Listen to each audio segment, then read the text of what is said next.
উত্তরবঙ্গ অর্থাৎ রংপুরের মানুষকে কেন মফিজ বলা হয়? গাইবান্ধা জেলার প্রত্যন্ত এক গ্রামের স্বল্প শিক্ষিত অত্যন্ত সৎ ড্রাইভার ছিলেন মফিজ।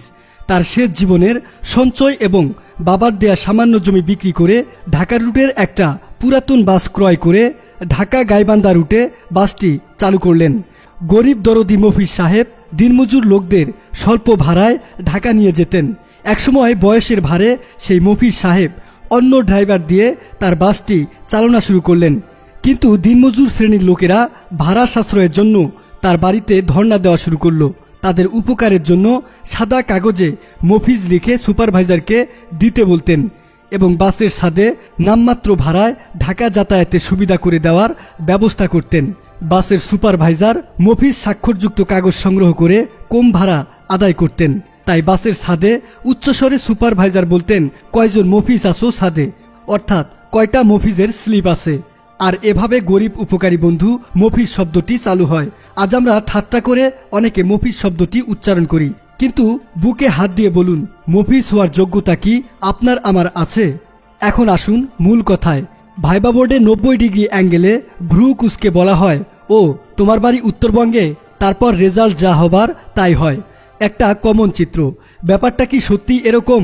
আসলে কি এরা ব্যাকডেটেড? যাদের মানসিকতা এমন তারা কি আসলেই আপডেটেড? আজকে প্রভাবশালী জনপ্রিয় লেখক আনিসুল হক কোথাকার, সৈয়দ শামসুল হক কোথাকার, কবি শেখ ফজলুল করিম কোথাকার ছিলেন, ফকির মজনু শাহ, আব্বাস উদ্দিন, তেভাগা আন্দোলনের সফল নায়ক হাজী দানেশের বাড়ি কোন বঙ্গে ছিল, প্রফুল্ল চক্রবর্তী আর ক্ষুদিরাম বসু জানেন কোথাকার ছিল? যে মেয়ে ম্যাডামটা আজকে ভাইবাতে বসে উত্তরবঙ্গকে ব্যাকডেটেড বলে, সে হয়তো ভুলে গেছে মেয়ে মানুষদের পড়াশোনার ইতিহাস। উত্তরবঙ্গের বেগম রোকেয়া না থাকলে আজ কি হতো? তানিয়া আমিররা আইনজীবী হতে পারত না, বিমানের পাইলট হতে পারত না, কানিজ ফাতেমারা ওয়াশফিয়ার হিমালয় জয় করা লাগতো না, চুলায় আগুন দিতে দিতে জীবন শেষ করতে হতো। মৌর্য সেনদের রাজধানী কোথায় ছিল? ঢাকা তো 200-400 বছর আগে রাজধানী হলো। ঢাকা অনেক জুনিয়র, সিনিয়র রাজধানী তো মহাস্থানগড়। 9 বছর দেশ চালানো এরশাদ সাহেব কোথাকার?